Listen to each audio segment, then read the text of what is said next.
Reason not to go ahead and start class.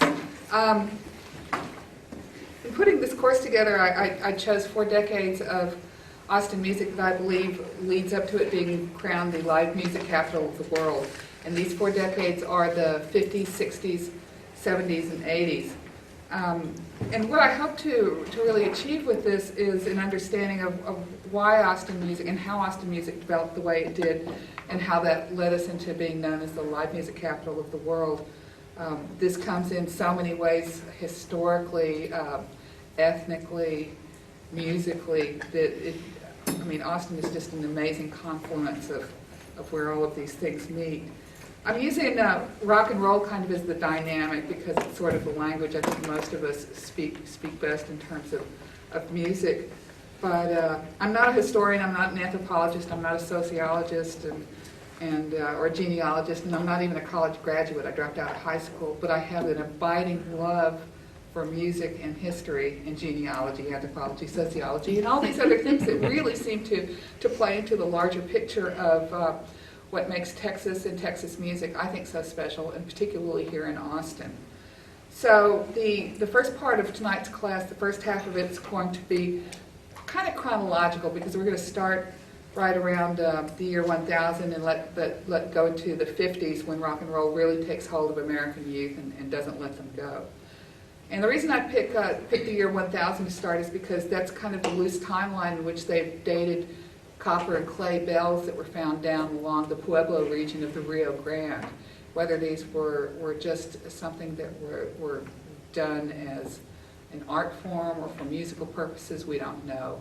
But as we know by the study of ancient cultures, ritual and music and the gathering of the community was all crucial to all of it. This is something that you will see in all of the people that come into Texas over the years.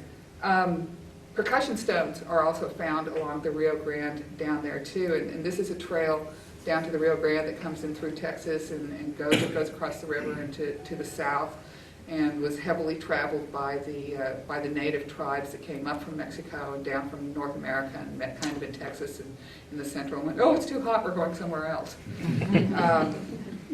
But for hundreds of years, right around this area in Travis County and Austin, there were the nomadic tribes of Tonkawas, Comanches, and Apaches who all camped along the many rivers and lakes that were around here. And even where I live down in Manchac in South Travis County, there's Manchac Springs down there, which isn't really available to the public, but when you go over there, you can see where all the vandals have been digging up the old Indian artifacts and stuff on private property there. That particular road is Old San Antonio Road, and it was once the main coach road from San Antonio into Austin. It kind of turns into South Congress and used to make its way in there. And from where I lived, it was once 3.5 hours by cart into Austin. So that gives you an idea of how far we've come on all of this. But in the early days, the tribes, probably by conjecture, enjoyed chants and percussion instruments like drums, rocks, sticks, and gourds that likely accompanied the rituals. And I believe the first, if incomplete, arc between African music and indigenous tribes music and Spanish early music from Europe occurs right here in Texas soil in the travels of Spanish explorer Cabeza de Vaca. He comes in 1528 on kind of an ill-fated trip that is supposed to go through Louisiana, but they end up over on Galveston Island, so they come into Texas. In his group, he has a gentleman who's known as under several names. Estevanico is one of them. Esteban the Moor is one of the most famous names that he's known by. But he is an African man from Morocco, Berber, and he is, by all accounts, the first African that is brought over that they can put a face and name on. May have been others, likely been others, because of the way the slave trade was, which wasn't just on blacks back then. Pretty much anybody that could be grabbed could be enslaved at some point, according to the various cultures. But Esteban was a very intelligent man, and he traveled around and very quickly picked up on the Indian languages, so that made him extremely valuable to de Vaca's travels along the way. And he also kind of fancied himself a shaman and would assume sort of a shamanistic appearance about himself, including carrying something that had owl feathers on it. And this is crucial because it will affect him later on. He is enslaved for a while with Devaka by one of the tribes. They spend several years, they escape, they go down to Mexico, they come back up through Texas and go into New Mexico again on another venture. But this time, Esteban Nico goes to the Zuni Indians, and to the Zuni Indians, owl feathers are a messenger of death, and they kill him. So that's the end of that. But I can't help but wonder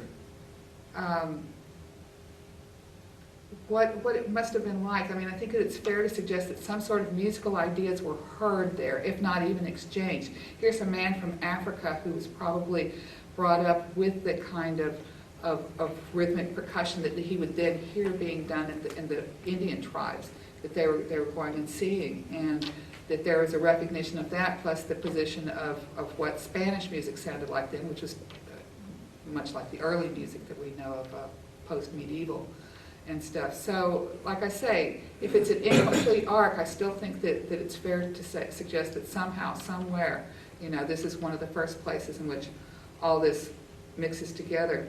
And there were other pioneer Africans who also accompanied the Spanish into Texas and into the Southwest, and very often on almost equal standing, because they could often relate better to the tribes than the white man, who were obviously often regarded as enemies, and that the blacks and the native tribes often did share a common enemy in the white man.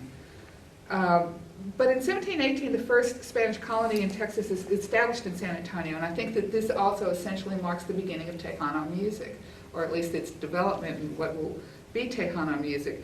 In 1917 is when the Africans are first brought into New Orleans in large numbers, and they bring with them musical styles that are straight out of Africa by way of the Caribbean, where some of them spent time before they end up going in there. And this will inform and expand the songs into the basis of what becomes the New Orleans sound. The Spanish also, about 1792, are setting up temporary missions around San Antonio. Hi, come on in. There's a sign-in sheet right here. We found you. We didn't have the bonfires out tonight because it was still light. And we forgot the homing pigeons to follow. There's some seats right up front here, or wherever else you might be comfortable. So in as I say, in Devaka's travels, he has Esteban the Moor with him, and I think this is a very significant point in which not one or two but three cultures kind of crossbreed there, because I'm sure that there was some interbreeding that went on. We know that it happened not long afterwards in the settling of Austin itself. But some of the at this time, the population of Spanish Texas includes 34 blacks and 414 mulattoes, and many of these were free men and women who were able to carry on as the times allowed them to, and some of them with quite an amount of independence. But in 1830s, the first permanent Anglo settlers arrived near the north banks of the Colorado and called their village Waterloo. And this is where we get the name around town for Waterloo Records and Waterloo Ice House, Waterloo Brewing Company, many other places. In 1836, of course, Battle of the Alamo, and there is a great deal of musical exchange that happens here too. If nothing else, you have this interesting juxtaposition of what was happening during the siege of the Alamo, when it would get dark at night and Davy Crockett would pull out his fiddle. And we know through Susanna Dickinson's memoirs that she described these rousing numbers that he would play.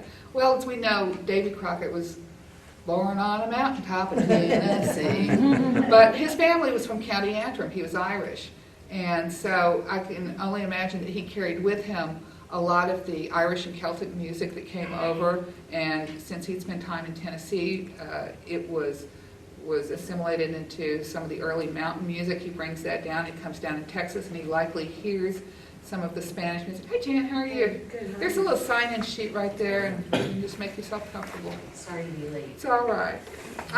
So, as I say, I think that he probably was playing a lot of Irish jigs and laments, and probably making up a few tunes here and there, playing in the darkness while Santa Ana's thousands of men are out listening to him. And he's quite literally playing for his life on there. But in 1839, 3 years after the Battle of the Alamo, Waterloo was picked to be the capital of the new Republic of Texas.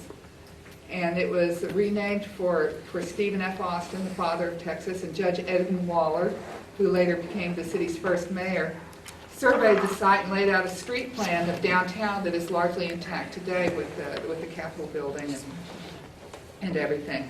By the next January, Austin's population, and that would be 1840, has grown to 856 people. You all are familiar with ZZ Top. The artist who did most of their album covers between the 70s and 80s, and I think into the 90s, is named Bill Narum. And he was a cultural visionary and artist who, in modern Western style, defined ZZ Top's classic album covers, and I think therefore gave them a great deal of identity with that too. Before he died, though, he was president of the South Texas Popular Culture Center, who is the keepers of most of the Armadillo and Vulcan art in town, as well as numerous other kinds of art and artists. But he died in 2008, and before he died, he propagated an alternative view of the founding of Austin. And in Bill Narum's telling, the first two businesses, or incorporated businesses in Austin, were a music hall and a printing press. The two men who started the printing press had an argument and split. One moved across the street and started another press. So the first dynamic in Austin, according to Bill Narum, is music and alternative press. Which, if anybody's looking for an explanation of, why is Austin weird, perhaps that's as good a reason as any. It sort of conveniently ignores the fact that most likely there were mills and stuff that were actually businesses intact before that, and perhaps a supply place or something. But nonetheless, it's a charming way to think about Austin, and certainly goes a long way in explaining a lot. Kind of the next thing that I see happening that affects Austin musically is something called the Texas Archives War. And this occurred in December of 1842. And that was the first night, the population around this time is about 1,000. And that would barely fill the Armadillo World Headquarters for all of you that ever were in that place. The Texas Republic had faced many decisions, including choosing a site for the capital. And the Texas Congress favored Austin for it. But Sam Houston, who is the president of the Republic of Texas, did not favor it. Sam Houston wanted it in Houston. This choice remained in limbo until Mirabeau B. Lamar replaced Houston as president and pushed the Central Texas Plan. So the site was chosen at the settlement of Waterloo, and within a year Lamar moves into the new capital, which is now called Austin, and Congress was meeting in log buildings in the frontier town. 40 wagons carried the government archives from Houston to the new home in Waterloo. But in 1841, Sam Houston is president again, and he often describes Austin as, quote, the most unfortunate site on earth for a seat of government, unquote. He even refused to move into the presidential housing that was set up here in Austin, and instead preferred to stay at a boarding house, one run by a woman named Angelina Bell Peyton Eberly. Next year, in 1842, the Mexican Army invaded Texas and took control of San Antonio, Goliad, and I may have that date wrong, and Victoria. But President Houston called a special section of Congress to meet in Houston and argued that Austin was defenseless against the Mexican attack. And so he ordered the Secretary of State to remove the archives back to Houston. And the citizens of Austin said, no way. They formed a vigilante committee of safety, that was the name of it, and warned heads of government in Houston that any attempts to move their official papers would be met with armed resistance. So Sam Houston says, and in December of 1842, he announces that Austin is no longer the capital, and he sends the Texas Rangers to Austin with wagons to load up the records and bring them back to Houston. So he sends Colonel Thomas I. Smith, Captain Eli Chandler, 20 men, and 3 wagons. And they arrive in darkness. They loaded up 3 wagons in the middle of the night, but they're heard by Angelina Eberly, who has the boarding house down right off Congress. And she's been paying attention to this because Sam Houston, when he was staying at her boarding house, was apparently running his mouth pretty freely about how he felt about things. And so she was pretty suspicious of him. So she knows they've come into town. She's paying attention. It's middle of the night. Forget about this. This typical European engraving. They conflate things. But this occurred more or less in the middle of the night. She figures out, she knows what's going on. She runs down to Congress Avenue to 6th and Congress, where there's a 6-pounder cannon that's usually kept full in case of Indian attacks, but supposedly right now is full in case Sam Houston's guys show up here. She lights that 6-pounder in the middle of the night and alerts the citizens that this is actually happening here. But she's not a very good shot, and it blows a hole in the side of the General Land Office that's down there. But she's not really shooting at anybody, except she scares off the Texas Rangers. But she makes enough noise for the Committee of Safety to jump into action, and they, middle of the night, load up their horses and torches, and they chase those wagons up into Williamson County by Brushy Creek, where they finally surround them and get the archives, and they bring them back to Austin. So, that's what happens. I mean, Angelina got off that good shot on that 6-pounder and brought them back. And that New Year's Eve was the first celebration in Austin, and they were celebrating the bringing back of the archives. Now, the government itself doesn't actually move back to Austin until 1845, but it's worth considering again, and this is just conjecture, that the New Year's Eve celebration is 1943. Dawn may have had music with it, maybe an accordion, perhaps. The accordion, as we know, was in use by then when German immigrants settled into Texas and Mexico, and the assimilation of the accordion into the disparate sounds of eventually of conjunto, German, and Cajun music is a perfect example of Texas working its mojo on it. By the way, Angelina Eberly was given the Texas archives for safekeeping until they were actually secured. So that's how serious she was about it. Wow. I know, she's just an amazing person.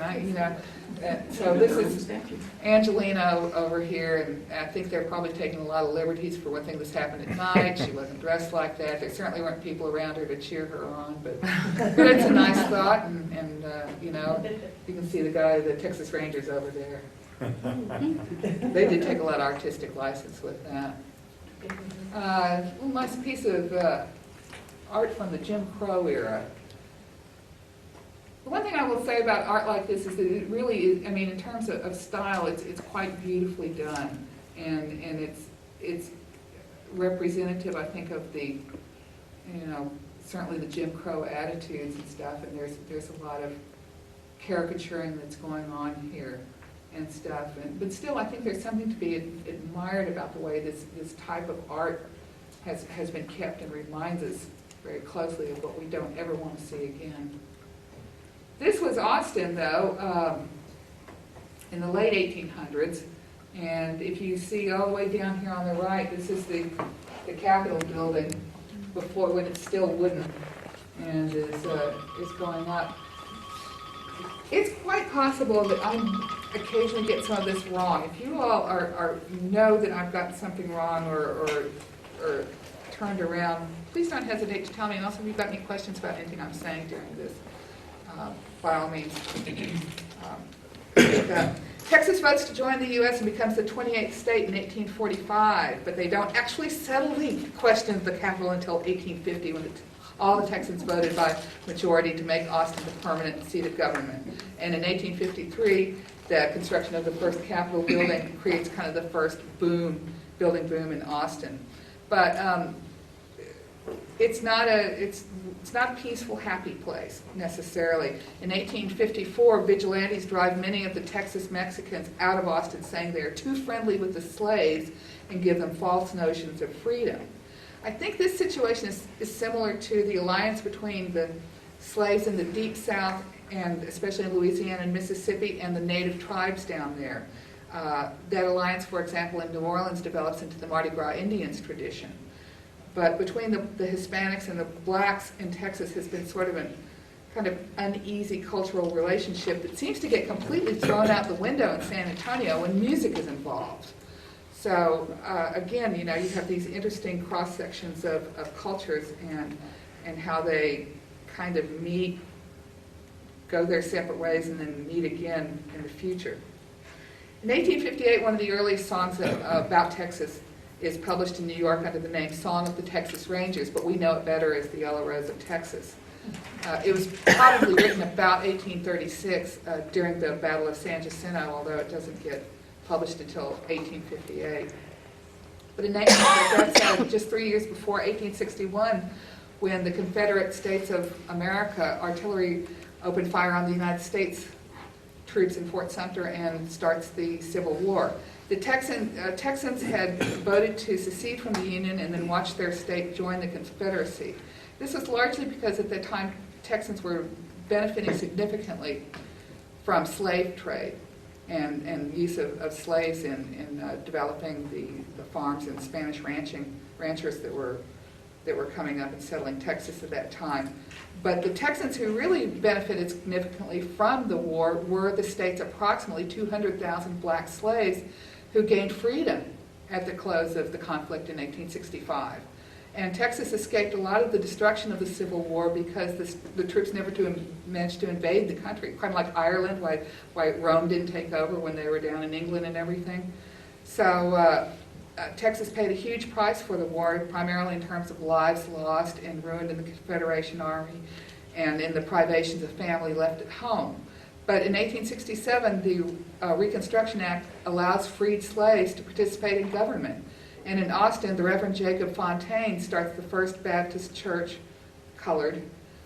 It's the first of half dozen churches he will eventually establish, and this first one is at 9th and San Antonio Streets. He also founds the Gold Dollar, which is the city's first African-American newspaper. The Civil War effect on music brought home English, Irish, and Scottish ballads, most famously songs like When Johnny Comes Marching Home. And men who've gone to fight in different parts of the country in the different battles would exchange them at night, much like they were doing around the Alamo during the siege, and would bring the songs back. And I mean, when you think about some of the songs like Streets of Laredo, which actually has a date on it that's much later, I think it's a much older song. When you think about the title Streets of Laredo with the lines in it, bang the drum slowly and play the pipe slowly. That's Scotland, that's Ireland, that's England, that's coming from somewhere else. Those lines may be far older than that and just sort of meshed into a more modern tune, as it were, then, which was typical of many types of songs back then, which is why you hear an old English song like Natty Groves in almost the same way you hear its more modern version, Shady Grove. Just the way music develops. But at this time, too, American bands began touring widely across the United States post-war. This was a practice that was very popular among European bands who had come over, but was almost unknown within the United States, but suddenly becomes popular after the war. The Civil War also leads to greater female participation in music throughout the nation. And this is something you see traditionally during war, too. The men go off to war very often, or used to be the case more than now more women in combat, but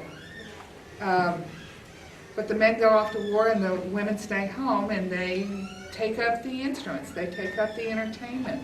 And other factors that feed into that include the precedent-setting wave of English female composers in the same era, growth and recognition of composers of parlor songs and dances, and the birth of a specialized wave of magazines and other businesses that cater to the female clientele. And this is a trend that is never going to change, not as long as we women can continue to get a voice.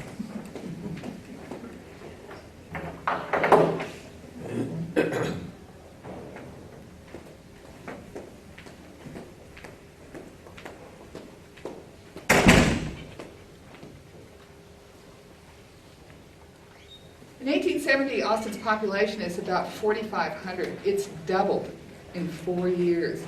In 1870, free black men get the right to vote. That same year, the city council, and this is going to be interesting, city council first bans prostitution, when it prohibits fandangos or dance houses where lewd women or persons who have no visible means of support are admitted. This comes about because, there's a momentum that's building from the 1870s in downtown Austin that turns a neighborhood into essentially the home of the prostitution trade in town. In city documents, it was classified as the first ward, but it is the area that we now know is from the river up to 5th Street and then Guadalupe to Colorado. And so that was the area that was called Mexico by some, but really more commonly known as Guytown. And that's how you can look it up and find it on the web and find some pretty interesting stuff about Guytown at that period of time. Let's see where it's about here. Oh, this is an SPJ ST. Ah, thank you, yes. One of the original dance halls there. Here's another Austin when they've got the later building up. So is that the warehouse district? Yeah, it is essentially the warehouse district now. Probably once known as the whorehouse district, but the straight around here in there. This is actually a little later, so let's wait on that. But yeah, Guytown. So this is the beginning of the conflict between who lives downtown and who parties downtown. And in 1871, the city council hears a petition from a man named Charles Cooney to open an establishment that served liquor, and he's granted this. That same year, Reconstruction Governor Davis appoints Henry Green Madison as the first African-American member of city council in Austin. Former slave Charles Clark founds Clarksville. Communities like Clarksville still exist around Austin, although they're often kind of in name only. There's Weberville out to the east, Turnerville to the southeast, Kinchinville in the southwest, and Wheatville, although we often say Wheatsville, but it was properly Wheatville at the time. And at this time of its first settlement, Austin is experiencing the ongoing influx of various cultures that are moving to Texas in huge waves of immigration and bringing with them their music and their sounds. From the white European pioneers, you get popular ballads and folk music that are performed individually or by bands at dances and other social gatherings. The Spanish language music of the Texicans, plus various religious and folk components from these various groups, possibly including Native American tribes. I don't have any evidence on this. Again, this is just kind of conjecture that whenever you have something as easily understood as rhythm and melody, you don't need a language, that speaks for itself. At this time also we were getting immigrants, as I say, from Germany, but also Sweden, Czechoslovakia, and Holland. I don't know if you all know this, but outside Port Arthur, Texas, there's a little town called Nederland. It's Netherlands. Small Dutch community out there. The free reed bellows-driven instrument known as the accordion is believed to have been invented in 1822, but the first patent on it isn't until 1829 by an Armenian gentleman. We think that it comes over with the big push of the Germans in the 1840s and 1850s, and they settled heavily in the deep south along the coast and coming into Texas from there too. They are responsible, I think, for the large portion of Austin's earliest musical heritage and maybe the first scene, because that happens with the building of Schultz Garden and Hall, and the hall later becomes Sagarunde Hall. The African-American slave community had its traditions of work songs and spirituals too. And most of the African-Americans had come to the area as slaves, but other free men arrived to work in these multiracial crews to lay out the new capital of the Republic of Texas and work on the railroad. Out of the confluence happening up in northeast Texas and Marshall, Texas, is where boogie woogie comes from. And this is really interesting that it develops out of this particular little area.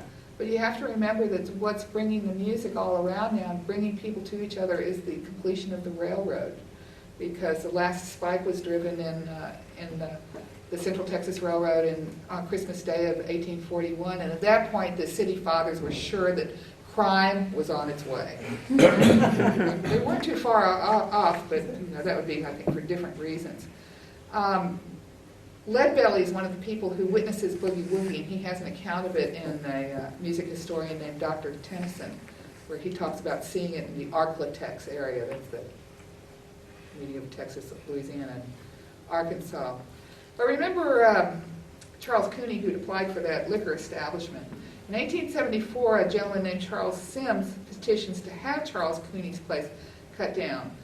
Cooney had operated a grocery store fandango parlor and was encroaching on what Sims considered his very pristine neighborhood where he was raising his children. And Sims's complaints largely fell on deaf ears. The Statesman actually at this point is kind of pro for the rowdiness downtown and stuff like that. They don't think much of the government, which is probably pretty corrupt.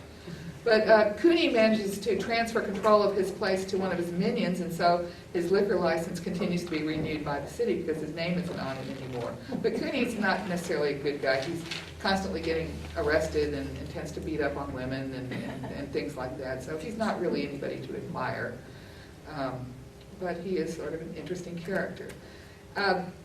The city council is granting liquor licenses left and right. 5 of them they do. They grant 10 of them in August of 1873 in Charles Sims's neighborhood. And this proliferation of alcoholic activity is pretty remarkable. Austin is now about 10,000 residents. And this guy has a red light district going up around his house, and there's not much he can do about it. The next month, in September, the Austin City Council approves 3 more liquor licenses, and then in October, another 2. As kind of an aside, the age of consent in Texas at this time is 10 years old. You have to remember that this is, it's always context, because it's so easy to take things out of context. Still, I think 10 is a little young. But that's the way it was. In 1876, Dessau Hall opens. Dessau was a little area outside northeast of Austin, settled by German immigrants in the latter half of the 18th century and named after the city of Dessau in Germany. It was a 2-story building built by the locals and was used for traditional polka dancing and German music, and was also the site of the German May celebrations they used to have there, as well as weddings and other events in the community. So that really puts Dessau Hall as one of the oldest, like Schultz Garden, places of entertainment around town. It's no longer known as Dessau Hall. It's now I think it's Tejano dance club. Yeah, which is, keeping up. I mean, they got the accordion there, and they keep that tradition going, so I'm happy about it. In 1877, Thomas Edison invents the phonograph. Then 2 years later, Sagarunde Hall is officially being run by the Austin Sagarunde, who is known as Austin's longest-running live music group. So you have some pretty long-standing traditions right down there in that little area of downtown. In 1881, the Austin City Public Schools opened their first classes, and the first public schools for black children are also founded. That's when the Houston Collegiate and Normal Institute opens, and that's the predecessor of Houston Tillotson College, who, in very short time is going to be contributing a tremendous amount to Austin's musical population. In 1883, Austin became a college town, more officially with the founding of the University of Texas at Austin. However, plans for the new university faced some opposition because parents were warned that sending their sons to school so close to lawmakers would have a terrible influence on their morals. Still, yeah. As an economic note, Austin already knew that when the Texas state legislature met, the convergence of so many male politicians in one city tended to boost the sex trade and the number of its employees. And so with the arrival of the University of Texas, the prostitutes really did have all of the clientele they could handle. By the 1880s, there were about 100 prostitutes, or fully 5% of Austin's female population aged 18 to 44. These women were pretty free to ply their trade, and it attracted troublemakers, students, and politicians alike. But residents of Guytown included a young police officer who became involved with a prostitute and found himself on the wrong side of the law too many times, a young woman named Molly King in her 20s who struggled to live down the shame of having an out-of-wedlock child and was murdered by her lover behind the Piper Saloon. A freed black slave named Caroline Robinson who purchased property in 1867 on 2nd Street where she lived with her white lover and their child. And between 1876 and 1913, Guytown served as the backdrop for not just prostitutes, gamblers, and drinkers, but laundresses, housekeepers, lawyers, engineers, junk dealers, blacksmiths, masons, and saloons, whereas pretty much anybody that was looking for a good time. All these people lived down in the First Ward, in that little area we were talking about. So all these folks who are moving downtown into the condos today, who find it noisy and chaotic once they get down there, they're just carrying on a tradition that's well over 100 years. In 1887, the council considers making it illegal to rent property outside Guytown for prostitution purposes. And this suggests that renting property inside the First Ward is acceptable. However, the licensing of the bordellos did not pass. An 11th hour change of heart among the few city aldermen turned that around, but the gauntlet's still thrown. And things are going to keep up quite wild down there for a while. In 1888, the Grand Capitol State Building, advertised as the 7th largest building in the world, was completed on the site chosen in Waller's original 1839 plan. This is the pink granite building that we know today. I like to think of it as Angelina Epperly's revenge. In 1896, Arizona Drains is enrolled at the Texas School for Blind, Deaf, and Dumb Colored Youth. There she will be educated and learn to play piano as well as sing. I'm fascinated by the name Texas School for Blind, Deaf, and Dumb Colored Youth because of how quickly this phrasing, which was perfectly acceptable, as I say, in the context of the times, becomes first antiquated and then absolutely politically incorrect. And this school and the Texas School for the Blind for White Youth, that wasn't how it was named back then, but that's what it was, will produce many talents over the years also, including Arizona Drains and also Leon Payne, who will pop up again in the 50s. The SPAST starts operations on July 1st, 1897. I cannot pronounce the Czechoslovakian way, but it stands for the Slavonic Benevolent Order of the State of Texas.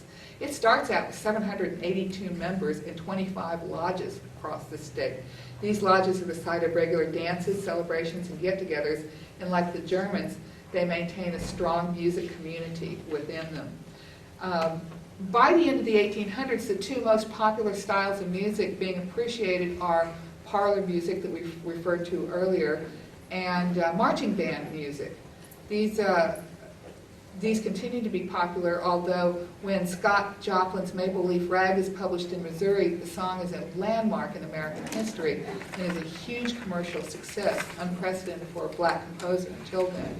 It probably remains the most famous and popular piano rag and establishes a model for classic ragtime that will be emulated by jazz composers in the future. In 1900, downtown Austin bears kind of a resemblance to the way we see it now. I think this is a little earlier than 1800. Here we go. This was the Bijou Theater across the alley from the old Scarborough's building now. At this time, Congress and 6th Street are lined with storefront theaters, picture palaces, amusement houses, Nickelodeons, Turkish baths, all kinds of things are happening down there. But Guytown is still rocking over where it is. The police had actively relocated prostitutes from the other part of the city into Guytown. And some of these houses were high class, some of them were low class. Some were very specific to their clientele. Some would be connected through saloons or grocery stores or pool halls. Others would be run as cramped little apartments. This is a pretty dirty place at times, pretty unhealthy. There were hogs, dogs, and kids running through the alleys freely. Garbage could be found stinking up the streets, and knife fights were very common at night. It cost a nickel to play the coin-operated piano that were often found in the better houses around there. Some of them might have a Victrola or a phonograph and play records. You pay about a quarter for a beer or 50 cents for whiskey, and that was pretty stiff considering the same would get you a meal at the best restaurant in town. But if you wanted to dance with one of the ladies inside, that might cost too, maybe 50 cents a whirl. You could also arrange a date with a dancer in one of the darkened back rooms for about $1. But those trysts usually lasted shorter than a dance. In 1906, John Philip Sousa, the great marching composer, and really one of the most tremendous composers, I think, of that period, rails against phonographs and as canned music. And he says that his arguments will be echoed in various forms up to today, that the next enemy of live music will be radio, which will be sure to keep people home instead of out in the clubs enjoying it, or out seeing marching bands or whatever. Later on, people will claim that radio will chafe against the spike in buying home recordings because of the popularity of big bands, because people won't tune in for the radio except for farm and weather reports. The economics of war will send both listeners and musicians to the battlefront, so smaller combos rise in popularity. This is considered to be bad for the big bands who've taken over and the companies that support their radio and touring shows. All of these sentiments are going to come together again in less than 50 years when rock and roll ends up dominating popular music. And old rock and rollers like us will bemoan the rise of disco for killing live music, just like Sousa did back in the early 1900s. So what goes around comes around in there. But one of the predominant styles that is rising at this time is known as ragtime or jazz. Jazz isn't really a term that's going to be used for a while yet. As a matter of fact, in some of its spelling, J-A-S-S, for example, it has a very specific sexual meaning. So you really want to differentiate between jazz and jazz on there, although jazz pretty much takes over as just the word for the ragtime music. In 1910, the Mexican Revolution happens, and nearly 1 million legal Mexican immigrants come to the United States for refuge in the next 10 years. The revolution had created a state of turmoil down in Mexico, and they were seeking the peace of the North. The railroads hired a lot of the Mexicans for construction and maintenance, and U.S. immigration officials tended to note that the poor and the sick constituted most of the Mexicans fleeing north. But I kind of write that off to the times and suggest they're basically just looking for freedom and safety like everybody else that was coming here. In 1910, Blind Lemon Jefferson begins traveling frequently to Dallas, where he meets and plays with a fellow blues musician from Louisiana named Leadbelly. And in Dallas, Jefferson is one of the earliest and most prominent figures in the blues music that develops in the area known as Deep Ellum. Jefferson likely moved to Deep Ellum in a more permanent fashion by 1917, where he met a young man named Aaron T-Bone Walker, who's better known as T-Bone Walker. And Jefferson he taught Walker the basics of blues guitar because Walker would occasionally guide him around and take him to the gigs and keep him safe and things like that. So that was, I think, a very fortuitous meeting. And T-Bone's going to come up again very interestingly shortly. In 1912, Leadbelly writes the song Titanic, which notes the racial differences of the time. This was also the first song he ever learned to play on 12-string, which later became his signature instrument. At the same year, Arizona Drains leaves the Texas School for the Blind, and where she'd been a student since 1896. She's learned to play piano, she sings, she's got a style she's developing on her own, but it's not for around here, and she wants to take it north, and that's what she does. In 1913, we have big trouble in Little Guy Town.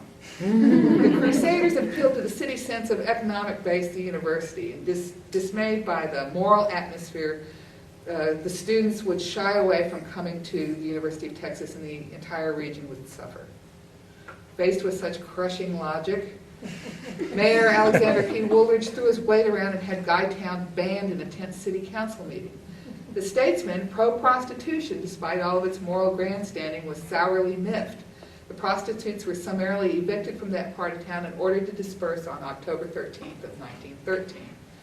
And Austin was so whipped up by all of this time that they almost ran out of town a very legitimate stage play of Salome, because it's believed to be a burlesque curly show and not fine art, which it actually was. As for the prostitutes, they sort of went back to wherever it was they were before out of Guytown and continued to ply their trade quietly. And as we talked about during the Mexican Revolution, between 1910 and 1920, nearly 1 million Mexican citizens moved here legally, north across the Rio Grande. Many of them settled right in the San Antonio area. This is the time when the corrido, the ballad of the border, begins to emerge as a popular musical form. And with this new wave of music came a funny little song called La Cucaracha. And it's sometimes believed to be Pancho Villa's theme song, but I think that's probably a little apocryphal. However, it was this really catchy, swaying Spanish tune turned Mexican corrido that was picked up by jazz bands and danced into popular music. And it's the song that you always see in the old movies or old travelogues when they're trying to picture how life down in the border is, and how languorous and everything that it was. But few people realize that the lyrics of the song bespoke a cockroach's yearning to stay high.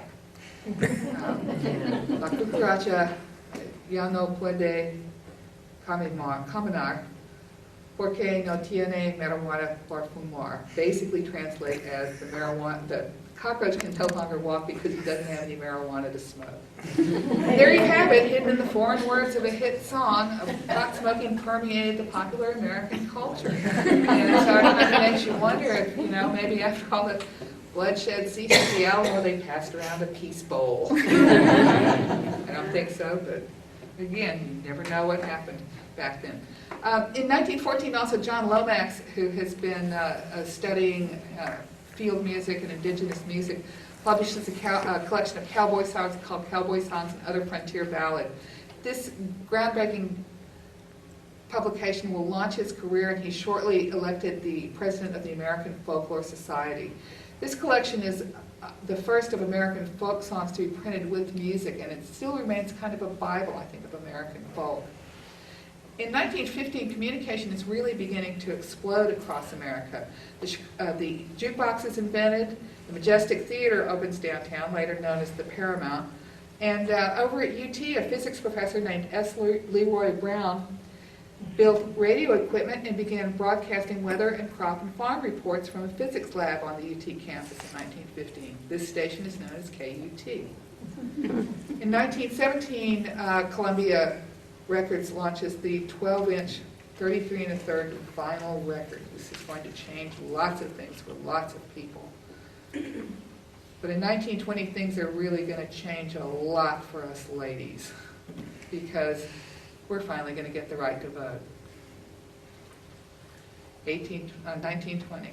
We'll be celebrating 100 years of our right to vote in 2020.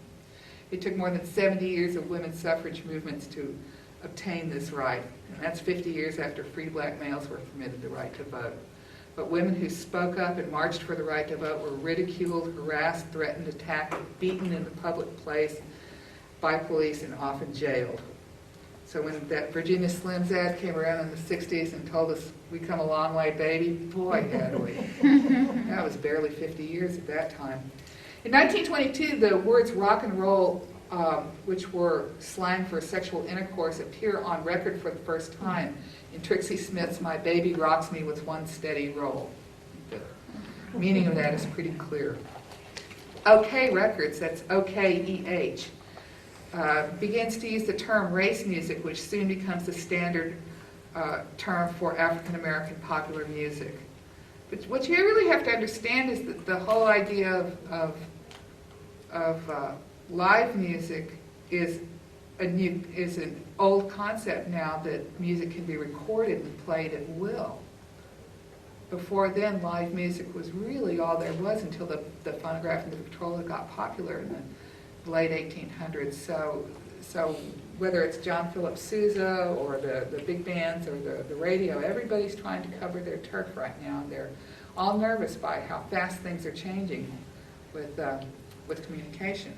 In 1923, rural folk performers began to perform for local radio stations in Atlanta and Fort Worth, and that's where WBAP becomes one of the first radio stations to really get a popular response to white rural music, specifically square dance music.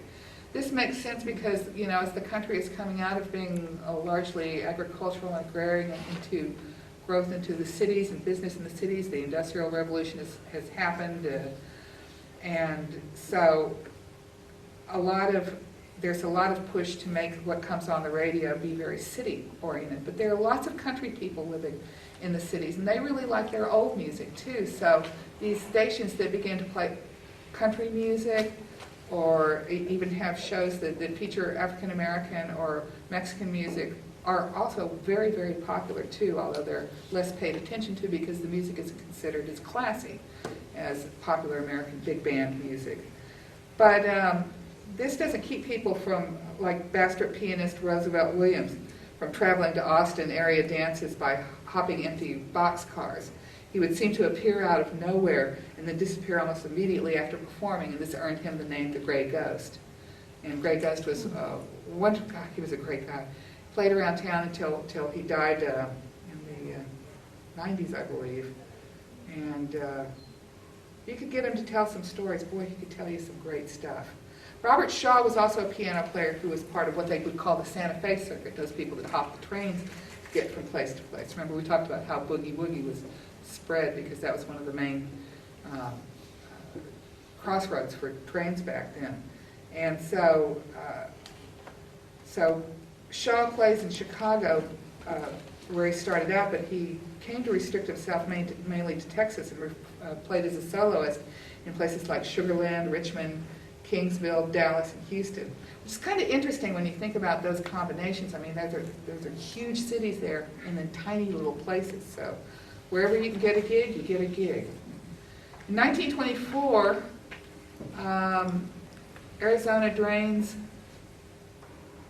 Juanita Arizona Drains, as she was known, or Arizona Juanita Drains in some context, has moved north and is recording for OK. And she makes herself much in demand as an artist at black churches. And the kind of style of piano that she, for all we know, really started is going to influence people like Sister Rosetta Tharpe down the way and her really wild playing of gospel guitar that's just takes off like it's got rocket attached to it. But, and I'm really sorry that I don't have access to the YouTube videos, but there are a number of YouTube videos of Arizona Drains, and you can get a good look at the music she played and hear it on there. Vernon Dalhart records the record of the old 97 and The Prisoner's Song. The Prisoner's Song becomes the first country music record to sell 1 million copies, and it's the best-selling song of country music's first decade. 1920s is when they say that happens. In 1925, Louis Armstrong begins recording with his Hot 5 and Hot 7 bands for OK Records in Chicago. And these records are incredibly influential and establish the early jazz style and really launch Armstrong's career. And it's going to make him one of the best-known and best-loved entertainers of modern times. The Hot 5 consisted of Kid Ory, Johnny Dodds, Lil Hardin Armstrong, his wife, and Johnny St. Cyr, while the Hot 7 added Pete Briggs and Baby Dodds, replacing Kid Ory with John Thomas. Louis Armstrong would actually come to Austin with the Hot 5 and play the Driscoll Hotel in 1931.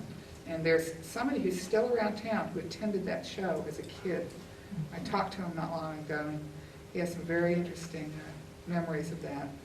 But there are some other interesting folks happening around at this time. Blind Willie Johnson, one of the most legendary blues singer, records for the first time. He's regarded as one of the greatest bottleneck slide guitarists, and he's born in Marlin, Texas, and dies in Beaumont in 1947. But in between, he records, like Robert Johnson, a limited number of songs, 30 of them to be specific, including his most famous Dark Was the Night, Cold Was the Ground. Blind Willie Johnson was one of Columbia's best-selling race record recording artists, although he only recorded those 30 songs for them. And he gets kind of screwed by them. This is very typical back then by rural artists. The Ritz Theater opens on 6th Street in 1929. It opened as a segregated movie theater with a back entrance reserved for blacks, and it's kind of interesting to think that that would be considered progressive, but it really was at the time. Otherwise, there was a section of 6th Street that was specific to the black community, 3 or 4 blocks down there, and there were businesses, great businesses down there, restaurants, clothing stores, haberdashery, all kinds of businesses run by the Austin black community right there on 6th Street before it kind of got shoved over to the east side when 35 came through. But Prohibition ends in 1933 with the ratification of the 26th Amendment, which repealed the 18th Amendment. John Lomax and Alan Lomax discovered the pioneering blues musician Leadbelly, and this recording tip will then take the Lomaxes more into Texas, where they do a lot of recording. At the same time, local yodeler and singer Kenneth Threadgills opens the first Threadgills on North Lamar. This is an interesting thing because he first opens it as a service station and a local hangout for traveling musicians, because that was known as the old Dallas Highway back then. They were rumored to be selling alcohol before Prohibition, and one thing that Kenneth started doing very early on was hosting nightly jams, including people like the legendary Jimmy Rogers. And Jimmy Rogers had become a big star in the early 30s. He was known as the singing brakeman, also as the blue yodeler. He toured around the country and was hugely popular, worked with Will Rogers a whole lot. But by the time the Depression came around, both his health and his popularity were waning. And he moved to Texas, settling in Kerrville, where he would live for the rest of his life. And loved it around there, and became very, very attached to Central Texas, and toured, played around all the different clubs around here. But he refused to stop recording and performing, and told his wife that I'm going to die with my shoes on. But by 1933, the family was running short on money, and he needed to record again. He was recording, performing on a radio show in San Antonio, but in February of that year realized that he was quite ill after he collapsed and had to go to the hospital. So he convinced his record label to schedule a recording session for him. He used that session to provide financial support for his family, and during the session he was so ill there was a cot there, and in between songs he'd go lie down. There was a nurse there to help take care of him too. 2 days after his recording session he dies of a lung hemorrhage. But he is so beloved that even though his popularity's waned, he's taken back home to Meridian, where he was born, and arrives in a converted baggage car, and his body literally lies in state as hundreds of cowboy and country fans come by and pay their respects to him. Although she's not from Austin, Lydia Mendoza begins her career in 1934, and she'll soon become one of the most influential performers of Tejano music in her era, and she will influence not only the few female Tejano performers that will come up around Austin, but many of the male ones too. That same year, Leadbelly is released from a Louisiana prison, and this time it was after the Lomaxes took a petition to Governor Oscar Allen at Leadbelly's request. The petition was written on one side of a piece of paper, and on the other side was written the lyrics to Goodnight Irene. And that essentially was Leadbelly's ticket out of prison. He'd served most of his time on there, but he was a scrappy guy. He used to fight a lot. The Works Progress Administration, the WPA, had a federal project number 1 that established the Federal Music Project in 1935. This was estimated to help about 70% of all the musicians in the country. Can you imagine a government program that might do that today?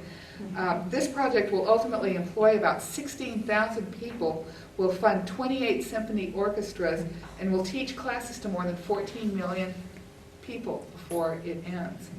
And I think that's pretty remarkable for government to do that. The Texas Playboys recorded that same year for the American Recording Company, which would become part of Columbia Records, and Bob Will's name will forever be associated with Texas swing. They were a dance band with a country string section that played pop songs as if they were jazz numbers. Now, Bob Wills didn't invent this this genre single-handedly, but he did popularize it. It was probably the most popular purveyor of it, and in a sense changed the rules, and by doing that he sort of reinvented the rules of popular music by combining all those different sounds into one sound. Narciso Martinez polka, La Chicharronera, becomes a big hit and an instant lasting success that sets the foundation for the American conjunto style that will then be carried on by people like Valerio Longoria, the Santiago Ibanez family, and others. And as a matter of fact, the next year, Santiago Ibanez Sr., or Don Santiago Ibanez, releases his first recording on Decca Records and establishes his career. And what he does differently is he uses the contrabass in conjunto ensembles, and therefore gives it a better bottom than it's had before, and I think more resonance to it. That same year, you get Don Law from Columbia Records going down to San Antonio and setting up a series of recordings where he records several country people, he records some Mexican performers, and he also records Robert Johnson.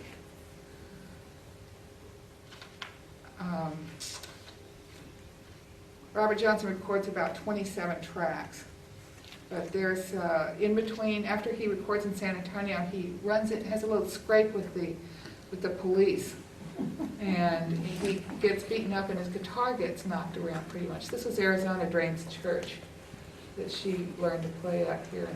So when was that, like 44? Yeah, sorry, I was going back on. No, that's his 1936 that Don Law records him in San Antonio, and it's November 56. This is crucial because a young woman a little girl who is 6 years old named Shirley Radiso lives down on the coast near Corpus Christi, and her parents run an integrated fishing camp there in which anybody is welcome to come. And back at that time, if you could fish, that might be the only way you ate, because it was hard times during the Depression, and families would often, who lost their other means of support, would move down there and hole and live off the land and fishing. But Shirley's family, the Radisos, had that there. Her father also ran a couple of bars in Houston, and but he had the fishing camp down there in 1936. And in 1936, that November, Shirley tells a story of a black man who shows up there who is not in good shape. He's been hurt and his guitar is broken. And they believe that this is Robert Johnson, and they believe it because Shirley's family knows Lightning Hopkins, because when Shirley was born in Dallas, Texas, her mother and grandmother, her mother was about to deliver her, and they were trying to get to the hospital. The car broke down. A young black man in a pickup truck stops and takes this pregnant white woman and her mother to the hospital, but has to drop them off because he's black and they can't be seen together. However, he's very concerned about their condition, and he goes in, but the woman's already, to check on them, but the woman is already in the process of giving birth, and this is Shirley Radiso who's being born. She's being brought to the hospital by Lightning Hopkins. He's going to stay in touch with her family, and ends up, and so when Robert Johnson ends up with it down in Shirley's fishing camp in 1936 in November, roughly around Thanksgiving, because this is what Shirley remembers, that he's down there at Thanksgiving. The family takes him in, they take care of him, they feed him, and they say, you need another guitar. So they call their buddy Lightning Hopkins, who comes down with another guitar and gives Robert Johnson a guitar that Shirley thinks is the one that he is holding when he plays. This is, by the way, this up here is the joint resolution giving women the right to vote. This is the Arizona Drains label with "By and By We're Going to See the King" on OK Records. This is San Antonio downtown. That's the Majestic Theater. There, across the street from that, I think, is that crest where Robert Johnson supposedly takes that picture of him playing guitar and the cigarette in his mouth, not the fine promo one that we see. This is the Rose Room at the American, which was at 1006 Congress, and a very fancy dance place in that period of time. There's Bob Wills, and this is Robert Johnson's promo photo that everybody sees all the time. This is the guitar that Shirley believes that Lightning Hopkins gave him. I think that this These were done after the first recording session before the Dallas one, which will occur in 1937 in June. So remember that the first sessions that occur in 1936 in San Antonio in November. He's beaten up, he goes down, he gets better. Don Law comes back down to Texas, but he goes to Dallas. This time he calls Robert Johnson up again, brings him back to Dallas. They record the rest of the sessions, and Robert Johnson is dead within 8 months of that time, I believe. No, he's dead by August of that year. That year or the next year. Got to check on that for the camera. What a story. It is a story, It's and like a there, pay it forward kind of. it's an incredible story. I mean, you know, there's a lot of discussion about, you know, Robert Johnson, Blind Lemon Jefferson. You talk to Ted Gioia, who wrote the book on one of the books on Robert Johnson. He's the king of that kind of music. You talk to Alan Governor, and it's Blind Lemon Jefferson. But in either case, the two of them together, what they create is a body of music that's going to affect, you know, music from here on in. And the legacy of music that both of them leave is just tremendous. Let's see, I'm going to pass through some of this stuff here kind of quickly, talking about border radio, because this is running a little later than I thought.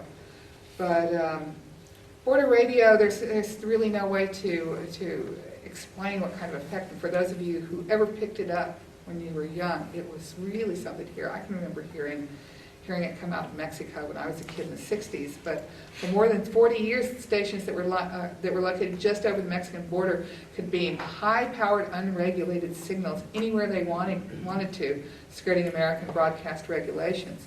And they got lots and lots of support from all manner of religious hucksters, medical quacks, and con men of all varieties, with their messages of salvation and physical health mixed in with hillbilly and gospel music. The first border station was XED, and began broadcasting from Reynosa in 1930. Dr. John Brinkley, who is the originator of the goat gland transplant as a sexual rejuvenation treatment, XER, later known as XERA in Via Cunha. And I think that's the one that was Heard It on the X that ZZ Top sings about. But the border broadcasters really, what they did in doing all this, though, was they pioneered, essentially, direct sales advertising, because it helped prove the power of electronic media as a political tool, and it aided in the spreading of the popularity of country music, rhythm and blues, and later on rock and roll. In 1938, John Hammond stages spiritual to swing concerts in New York City to highlight black musical styles. In 1939, Leo Mintz opens the Record Rendezvous in Cleveland, Ohio, a store specializing in race music. 12 years later, he's going to convince a young DJ named Alan Freed to start playing these records on the air, which will launch the rock and roll era. Meanwhile, back in Austin, a place called Liberty Lunch has opened its doors. It opened as an eatery in 1940 and later evolved into a live music venue in the 70s that featured all genres of rock. Dessau Hall is still going very strong in the 40s and 50s with acts like Glenn Miller, Woody Herman, Guy Lombardo, Tommy Dorsey, Artie Shaw, Stan Kenton. And of course your country greats like Bob Wills, the Lubins, Loretta Lynn, Hank Williams, Willie Nelson, Ernest Tubb, Don Walser, and Elvis Presley in later years. But along comes World War II, and with the onset of World War II results in limited record production, particularly in non-pop records. So this really kind of slows some of the growth of ethnic recordings, rhythm and blues recordings, at the same time, that same year, over on the east side, the Doris Miller Auditorium was constructed in 1942 for the recreation needs of the armed forces and USO programs. It was named after Doris Dory Miller, who was an African-American hero at Pearl Harbor, the first African-American recipient of the Navy's highest honor, the Navy Cross. He was played by Cuba Gooding I believe, in the movie Pearl Harbor. A lot of people say Doris Miller. I don't think that's right. I don't think he was named Doris, although that's possible because there is a male named Doris. It's got 2 R's in it. I tend to think that it was more Doris, and that's how it was pronounced. But regardless, that's who it's named after, and not a woman, as many people think.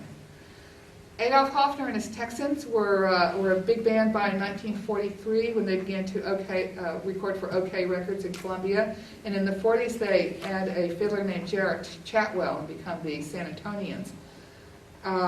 Local Austin radio stations began to depend heavily on musical programs like Janelle Sings. This was featured a woman named Janelle Johnson, who was born in Austin, Texas. She won a drama award at the University of Texas and performed on the local radio show called Janelle Sings. Later, she went to Hollywood, where she sought fame and starred in David O. Selznick Academy Award-winning Since You Went Away, 1944, with Claudette Colbert and Shirley Temple, and The Brute Man with Rondo Hatton. She married an actor named George Dolans, and they had a son named Mickey Dolans, who went on to play with another Texan, Michael Nesmith, in the Monkees. In 1944, Billboard launches specialty music charts. So in addition to the long-standing general charts, there are finally ways to measure the most played hillbilly and race music songs on jukeboxes. This is also the period of time in which the 31 treble button accordion with triple rows becomes the dominant form of the instrument used in the Tejano corrido.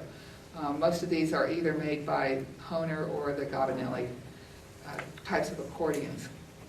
In 1945, Germany unconditionally surrenders in May to the Allied forces. That same year, a song called The Honey Dripper by Joe Liggins is #1 on the black music charts for 18 weeks. This is an extremely sexually suggestive song. That same year, Johnny Holmes' Victory Grill opens here in Austin as the Juke Joint and becomes a noted venue along the Texas Chitlin circuit. It was a gathering, a place for musicians of all walks of life, as it still continues to be, even now.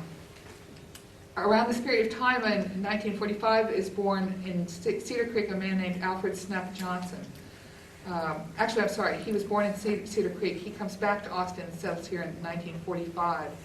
This is interesting because he works in construction at a service station and finally is a piano mover, and he's played guitar since the 20s, but he doesn't perform professionally for 60 years and isn't recorded until 1994. But he brings with him all of these really old styles and memories of music from around Austin when he's recorded. Among the people that influenced him was Mance Lipscomb, so you hear some of Mance's style in Snuff Johnson's.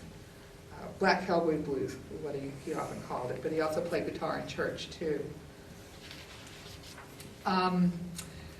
Before World War II, national labels like Bluebird, Vocalion, OK, and Decca had Tejano stars like Lydia Mendoza and Narciso Martinez, but they, as I said, they abandoned them when vinyl got rationed, and they actually never really went back to them. That meant that no new Mexican-American records were being released during and after the war. And the ones the few that were really weren't to the traditional Tex-Mex taste and were very expensive. That meant that a lot of these formerly very popular artists were now free agents.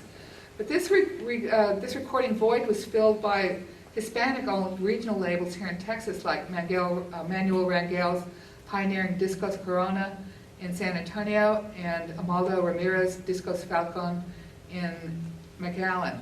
Preeminent among these, however, was a place based down in Alice, Texas called Discos Ideal. And this was run by a man named Armando Marroquin. He serviced jukeboxes in the Corpus Christi area, and when his supply of singles dried up, he bought himself a disc recorder and recorded his wife and her sister as Carmen y Laura. Got a couple more Robert Johnson pictures here. Let me see if I can't find it. Oh, this is Armando here with his recording machine. Oh, here's Carmen and Laura. Aren't they beautiful? This is them now. Or more recently. I think they're still just lovely, just beautiful young women there. And, you know, they had that sibling harmony too. And they became extremely popular. So Armando struck a deal with the LA label Four Star to mass produce their 78s. This success led Paco Betancourt, the owner of a San Benito record store who also serviced jukeboxes, to propose a partnership to Armando. And he was a regional distributor for RCA in Colombia, so this was a very fortuitous partnership. So for this, Armando got new recording equipment, like we saw back there, a proper studio, and would receive all the records he needed for his jukeboxes. And Betancourt, for his part, got to arrange the manufacturing of the discs and their distribution. The combination of Armando's rapport with the musicians, his ear for talent, his sense of what the public wanted to hear, and his ability to get great sound out of available equipment, along with distribution clout of Betancourt, made Discos Ideal the first stop for Tejano musicians who were traveling along the coast. And soon enough, Lydia Mendoza was recording back there, Narciso Martinez, Beta Villa, Isidro Lopez, Don Santiago Jimenez, Valeria Longoria, Tony De La Rosa, all kinds of people recording for him. Armando was a great guy. He was a real champion of female performers, particularly the female duettos, in what is still largely a patriarchal society, so I think he deserves a big tip of the hat. Radio is hitting very strongly at this period of time. It's 1947 or 1946, and KVET comes along in 1947. VET comes from John Conley and his partner, who are veterans of the war, and that's where KVET comes from. But KVET offered really full-service radio programming at the time. This block programming that would be music, news, cooking shows, farm reports, and even soap operas. But what wasn't so common that KVET did was they also included programming for Austin's minority communities, including a Spanish-language news program called Noche de Fiesta, and one for the African-American community on the Elmer Aikens Gospel Train. And I know both of those shows ran for quite a long time. I think Noche de Fiesta even transferred to TV at one point. Don't hold me to that one, but I know Elmer Aikens was around for a very long time performing there. And in 1948, begins kind of the Pachuco movement. In the late 1930s, a lot of the young Mexican-American men and women rejected kind of their parents' style that had been brought over when they moved up from across the border. And they sort of invented a counterculture that expressed social tensions through attitude, fashion, dance, and various kinds of eclectic musical tastes. They were known as the Pachucos and Pachucas, and they favored the zoot suits and big band swing.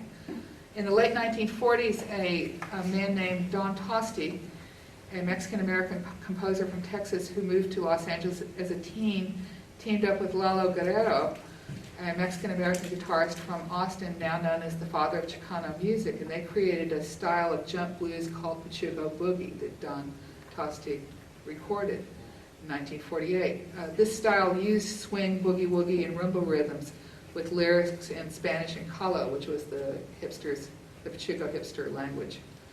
Pachuco Boogie very much brought together not just the young Chicanos and Pachucos, but the Anglo and African American audiences too. And this lays out the foundation for Chicano music and later on what will be called Chicano soul and Chicano rock. But also going on big time right now is Louisiana Hayride, known as the Cradle of the Stars. This first hits the air in 1948 on April 3rd, and Bob Wilson and the Texas Playboys are on that very first show. It was inspired and modeled on those barn dance shows like WLS Barn Dance out of Chicago and the Grand Ole Opry out of Nashville. But the Hayride, Louisiana Hayride, really developed as a true Southern phenomenon.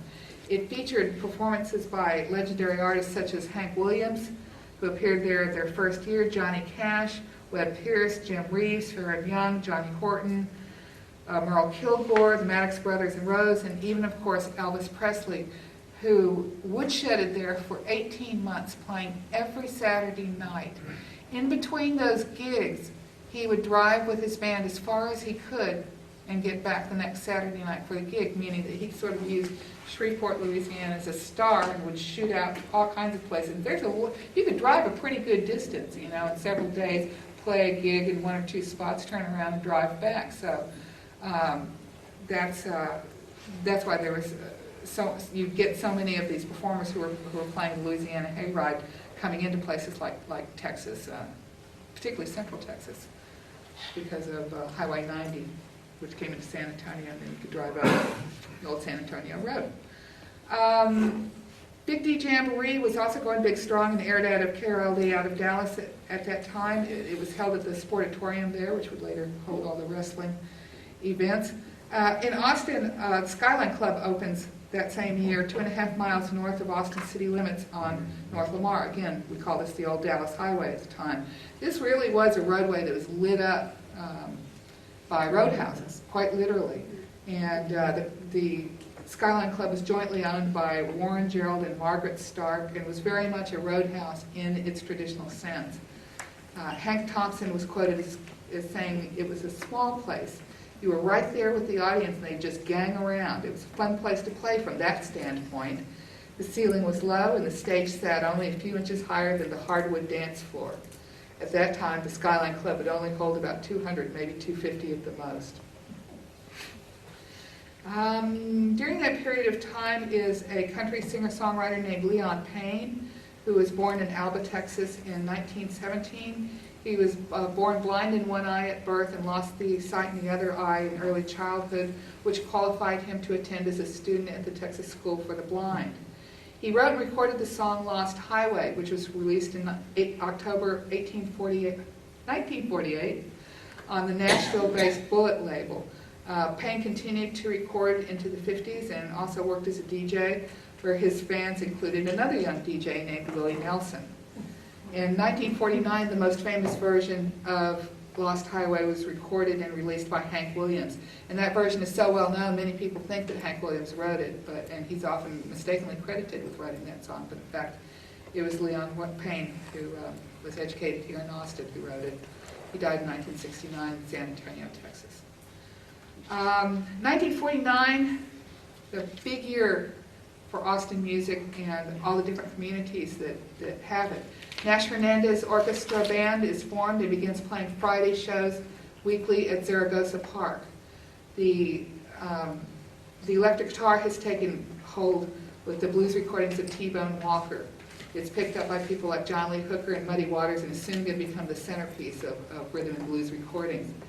In March of that year, the RCA Victors introduces the 45 RPM, which makes it easier to produce smaller and cheaper records, certainly more than the delicate 78s, and it's more practical for younger audiences who are soon to become its primary customer. The term rhythm and blues is coined by a young Billboard reporter and future Atlantic Records producer, Jerry Wexler. It will replace the term race records in charts a year later, and this is going to signify a shift in black music and its popularity. Billboard, this is also the first usage of the term rhythm and blues in popular music industry. Let's take a break. Let's take about a 10-minute break and see you back here at about 8:35, and we'll continue into the 50s, and may have a few more photos to show you if we get done. And I'm going to try not to run this class too late today, since I don't think everybody was counting on it tonight, but certainly you can stay around and talk afterwards. Now, remember that I said during the break, for those of you who weren't here, there are a bunch of CDs sitting on that back table there. I invite each of you to choose one CD off of that table.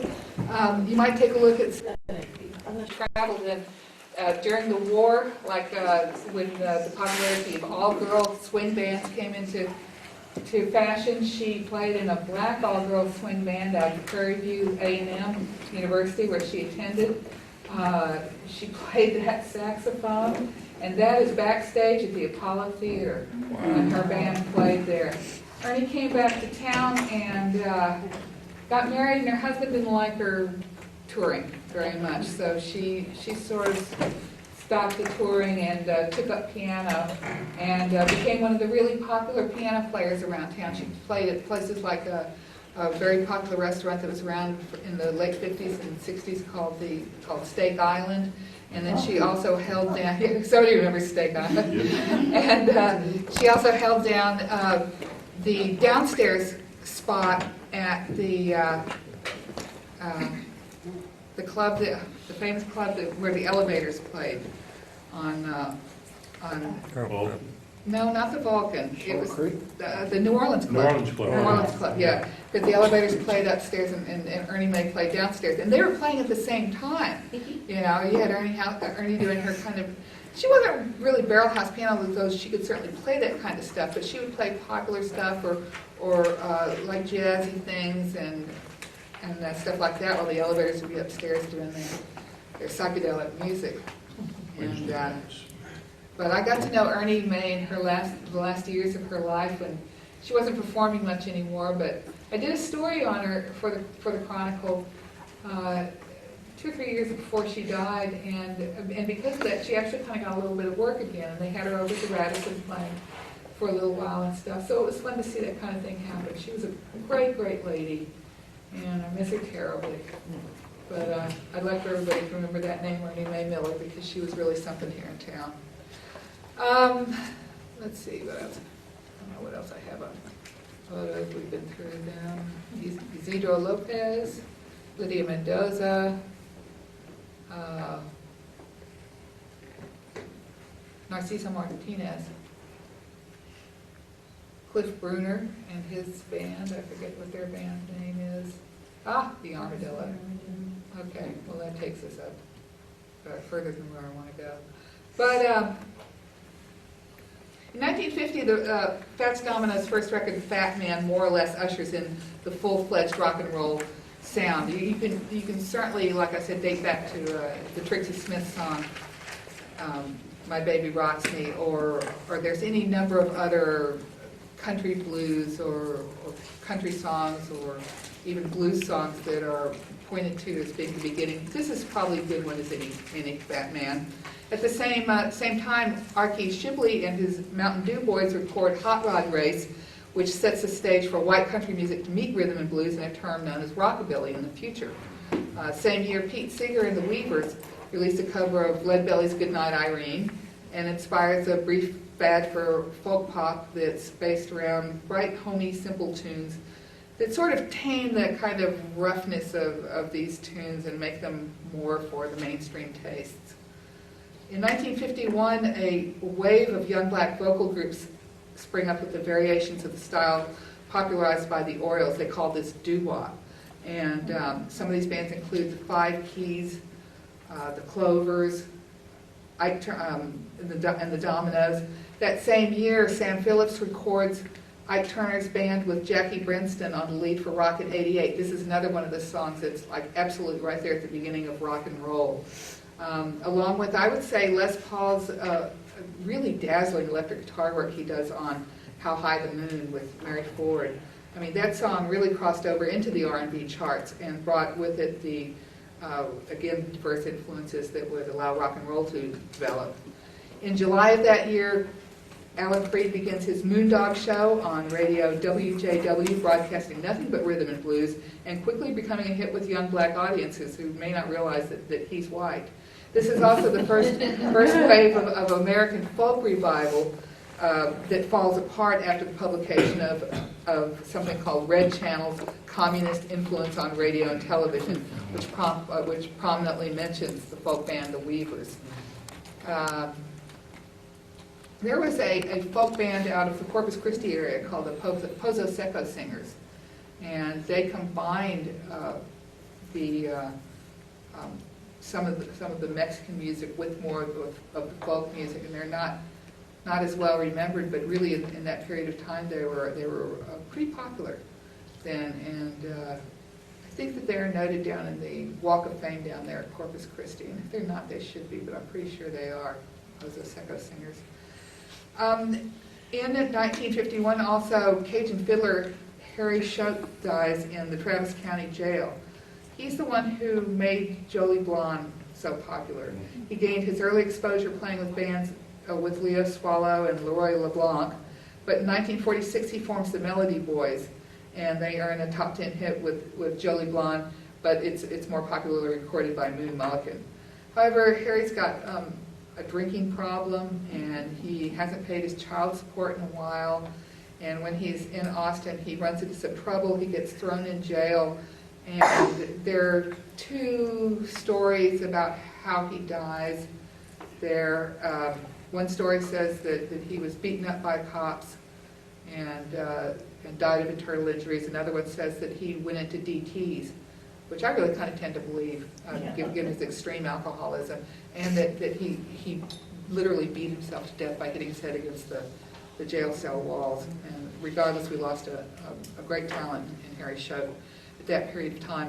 1952 also features a white country and swing band called Bill Haley and the Saddlemen, who record a song called Rock This Joint, which is kind of one of the first white rock songs of note. Sam Phillips starts Sun Records in Memphis, recording mostly blues musicians his first 2 years.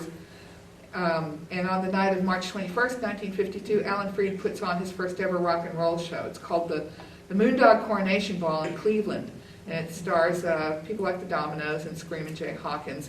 But the overflow crowds break down the doors, storming the arena where a full-scale riot ensues.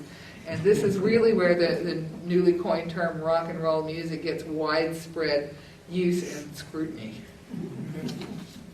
In 1953, Are You Hep to the Jive was code for Are You Cool, Man? And for those who didn't know the slango, Cab Calloway wrote his Hepster's Dictionary, a guide to the genre's double talk, in 1938. But so did a Texas piano-playing radio personality named Levada Durst. He was better known as Dr. Hepcat, and he started on the radios in the 30s as the first black DJ in Texas. He later ruled the airways on Austin on KVET, and his book, The Jives of Dr. Hepcat, was published in 1953, and I've seen it reproduced over the years, and I've got a copy of it somewhere. It's a small little booklet, not very long, but like Cab Calloway's dictionary, it's got the terms of the time in there, including a lot of references to marijuana. Now, I don't think that Dr. Hepcat was a pot smoker by any means. I really don't.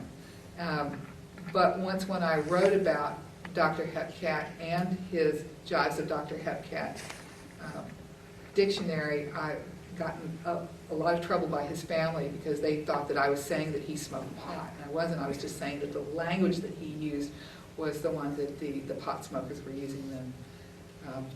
Vipers, as they were really known, if you were a pothead back in the 30s, according to Cab Calloway. But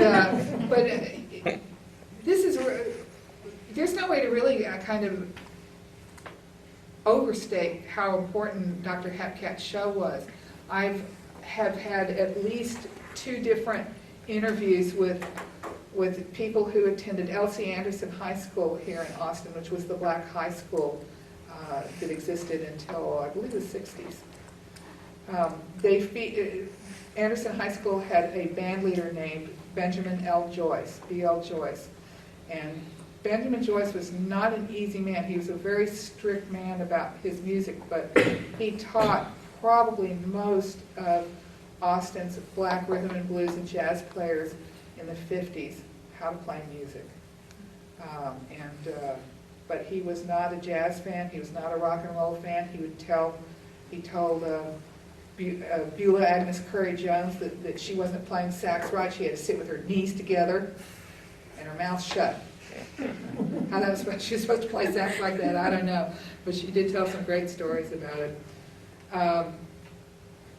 But she says that when he played his show on Sunday night, I think it was a 2-hour show that he had, every Monday morning, she said, the girls' bathroom would be full of talk about the songs they'd been listening to the night before. And this, of course, is, a scene that would be repeated over and over again. It was certainly repeated the Monday morning after the Beatles played on that February 8th, 1964, and after Elvis Presley played on Steve Allen show and on Ed Sullivan and other things. So girls' bathrooms in high school, very popular place to get musicians known.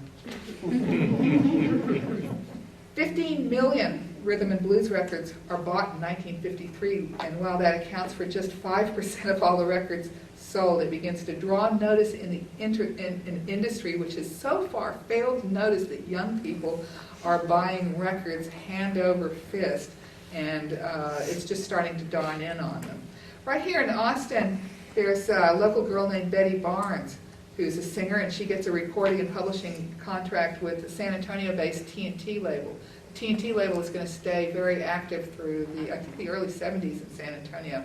But at that time, their roster also includes Lighton and Hopkins.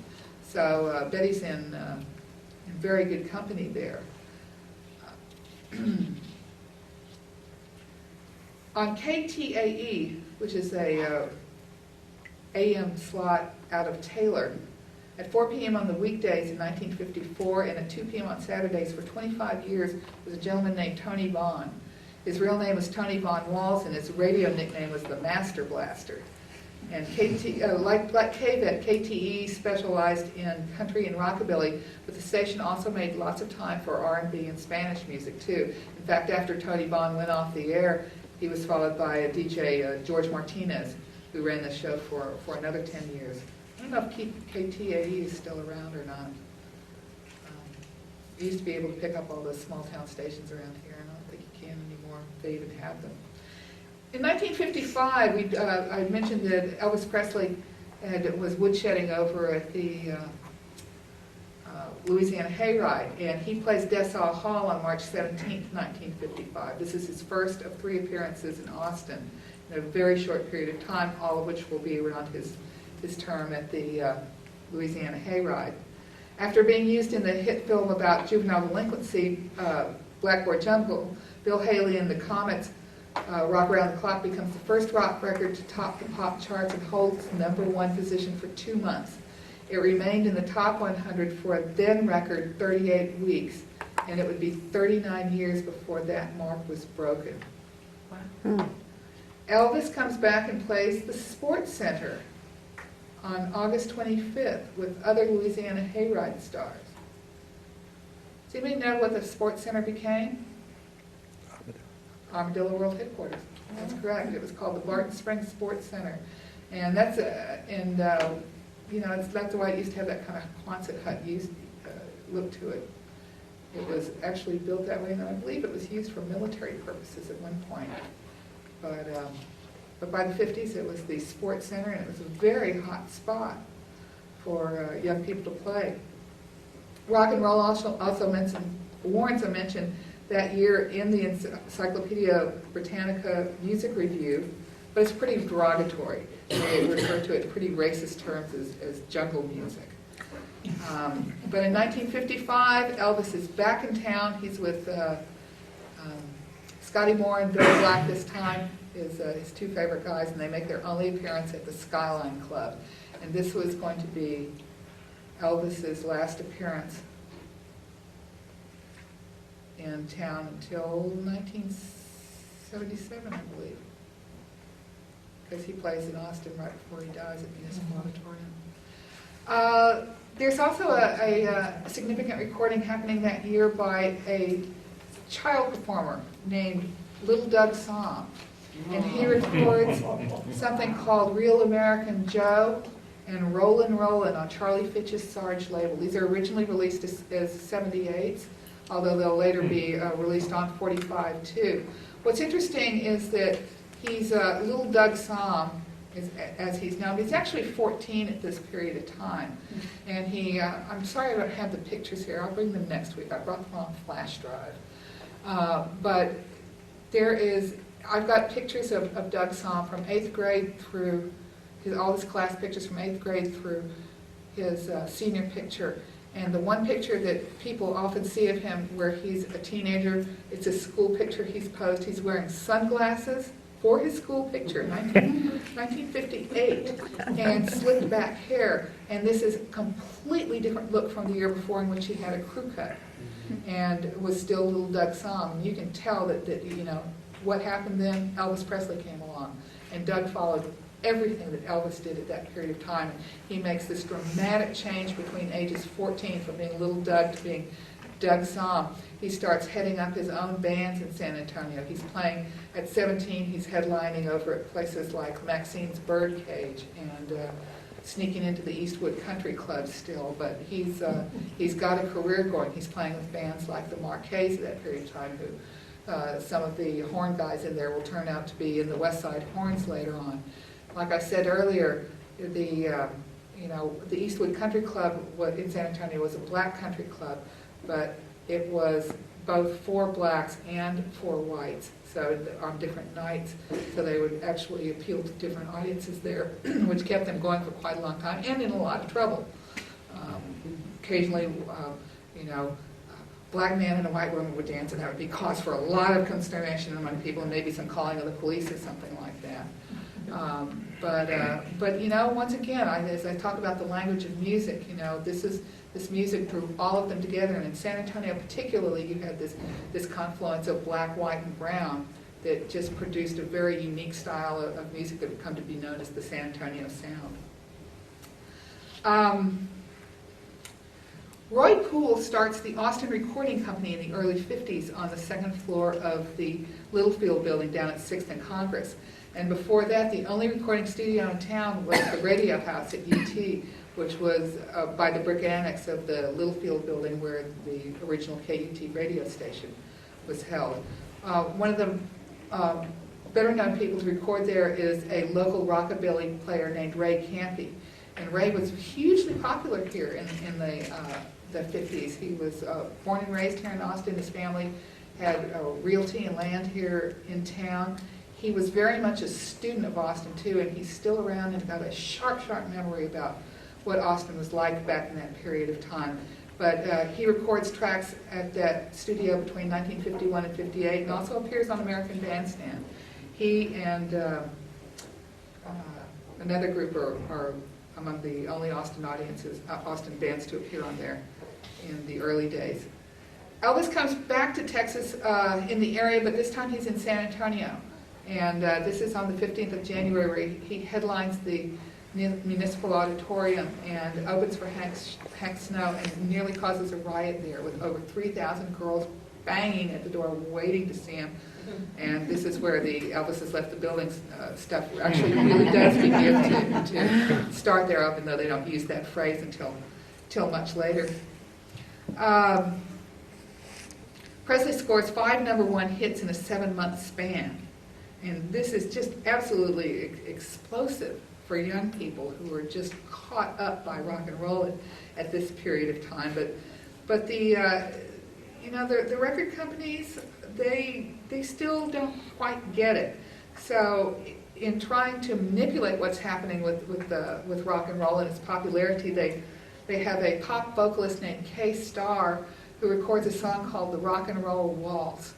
And yes, and once again, I'm sorry I don't have the YouTube of it, and I suggest everybody go home and listen to it, because it has nothing to do with rock and roll whatsoever, except the words in it. It's this la la la song, and sort of suggests that this song is hugely popular among young people, and really it's kind of parents who go, oh, maybe that rock and roll stuff isn't so bad.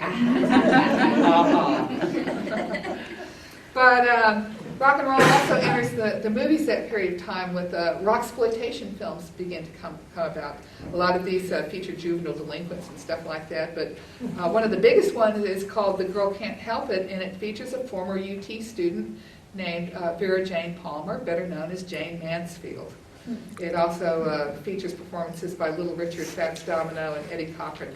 Jane did attend UT for a while. She was active in the drama department there, and she also appeared in at least one production. And I believe she also did some other theater too, but at that period of time she also gets married, so she sort of drops out of school and begins her career as a celebrity.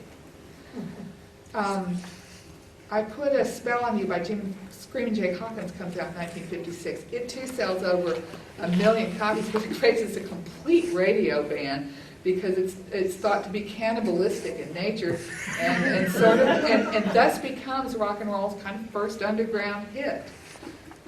That same year, Isidro Lopez's band achieves unprecedented commercial success, And he really changes the sound of Tejano big band music into a smaller and more distinctive format, and it's heavily influenced by the corrido, and that's where he becomes really crucial to the rise of Tejano.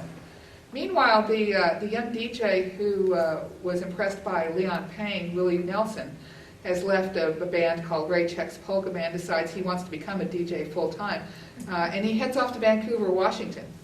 While he's a DJ there, he actually records one of Leon Payne's songs, Lumberjack. And at that time, Leon Payne, who wasn't recording so much, was himself a DJ, and so he records his own song, Lumberjack, by Willie Nelson, which eventually resulted in sales of 3,000 records, which was a very respectable sales for an independent single back at that period of time in 1956.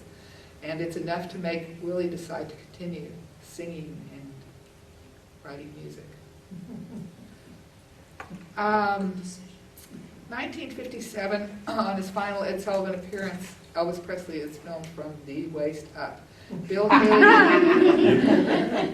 and the Comets are touring Europe, and they are setting off riots and bringing rock and roll to that continent for the first time. I'm really sorry that Bill Haley and the Comets have been kind of marginalized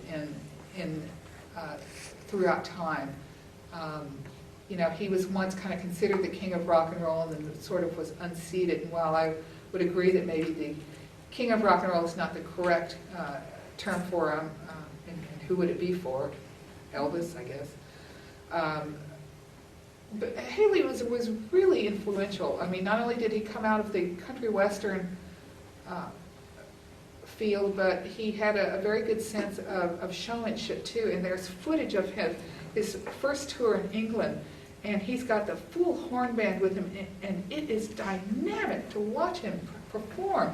He just galvanizes that audience, and men and women alike. And I really, I mean, there's not all that much live footage out back then, but I really don't see that kind of riot, you know, happening again until the one that happens in Ireland with the Rolling Stones playing Dublin, and the kids just go absolutely nuts, and they're just jumping onto the stage, you know, scaring the Stones off the stage, and taking over the instruments and beating on them and everything. But, you know, this is the power of rock and roll. You know, it's what it's supposed to do. So why not? Jerry Lee Lewis's performance of a Whole Lot of Shaking Going On that July on the Steve Allen Show, however, beats the top-ranked Ed Sullivan Show for the first time that year. So rock and roll really is spreading out there. The stroll becomes the first dance that's associated with rock and roll too. And again, sorry I don't have the video of it, because there is a priceless video of one of the earliest filmings of the stroll, and it's a great dance. I mean, you know, it's fantastic, and in my mind, it's still pretty timeless, especially given the popularity of line dances that they still continue to have. Not only in country music, but like in places like Louisiana, where there's a dance called the freeze. It is essentially a line dance that's done by women. I don't see men do it very often. It seems to be sort of a mating call kind of thing. It works very well, I might add. Also, a young woman named Carolyn Hester produces her first album called Scarlet Ribbons. It was produced by Norman Petty over in New Mexico, in Clovis, where Buddy Holly was doing his recording. But Carolyn is another one who doesn't get quite as much credit as she deserves. It's true that she left Texas early. She doesn't stay around very long after the recording of Scarlet Ribbons, but she goes off to New York City, and she works herself into the New York folk scene there at that period of time. And Carolyn is a looker. She is a beautiful young woman. She sings beautifully. She plays pretty well, and she knows her folk music, so she's no slouch when it comes to that. She really gets the attention of a young up-and-coming singer-songwriter who also plays harmonica, and she kind of likes this guy too. So when she gets her next recording on Columbia, she asks him to come along. His name is Bob Dylan. But also in that session, playing bass is a black gentleman named Bill Lee, whose son Spike will go on to make films. And so here's Carolyn Hester, this little folky girl, from Texas, who's up there in the middle of all that. And does Bob Dylan like her? He calls her double-barrel beautiful. And I'd say that that goes for her music as well. Carolyn's been living out in California for most of the last probably 25 or 30 years, but she used to come into town and play the Kerrville Folk Festival quite a lot. She still performs quite a bit out in California with her children. Another song that makes its way to Texas popularity is Bill Doggett's Honky Tonk. This is an instrumental, and it's one of the early popular instrumentals which are about to really take off in rock and roll very heavily. And it's interesting because although the Beatles often get credit for being the thing that spikes the sales of electric guitars, that's not true. The first thing that spikes the sales of electric guitars is the rise of instrumentals. And instrumentals come along with the rise of popularity in both instrumental tunes and soundtrack music, which becomes popular toward the end of the 50s and the early 60s. And a lot of that is very guitar driven. And so that's when you get your first spike in the sales of guitars, and the second one will come after the Beatles appear. The Sports Center will be the Armadillo World headquarters, but it's a busy place right now. It's open for business and features a Saturday night jamboree with Betty Barnes, who remember had signed on to TNT Records. Other local bands that are playing there are the Hubcaps with Hub Sutter, the Hungry Mountain Boys, and Buck Fowler and the Black Diamonds. It's amazing how fast these names just sort of fall into history and we don't remember them again, but at the time they were good enough to headline at the Sports Center. Also, in 1957, the Continental Club opens, and it opens as a pretty swank private supper club. And they feature such touring groups as Tommy Dorsey and Glenn Miller. Wow. But no, that can't be right, Glenn Miller. He's dead by then, isn't he? Yes, he dies in the thing, so that's bad information. But the band was still around, right. So they come around. In February, the Strangler. Well, they've got quite a lifetime, don't they? 1957 sees one of the, probably the first of the local labels that features rock and roll starting, and it starts, Domino Records is the name of it, and they start out as a night school project. And they feature such local acts as a local vocal act called the Slades. There was a singer named Joyce Webb who performed, recorded on them, Barney Tall, and another woman named Joyce Harris, who was a white singer from New Orleans, whose backing band was a black group from the East Side called the Daylighters. And there's some stories that when Joyce used to offer to go pick them up, and there was sometimes some trouble about that because of this is still the pre-civil rights era, and you're not supposed to do some of this stuff, but Joyce doesn't care. She'll go drive over on the east side, pick her boys up, take them back. I admire Joyce for that.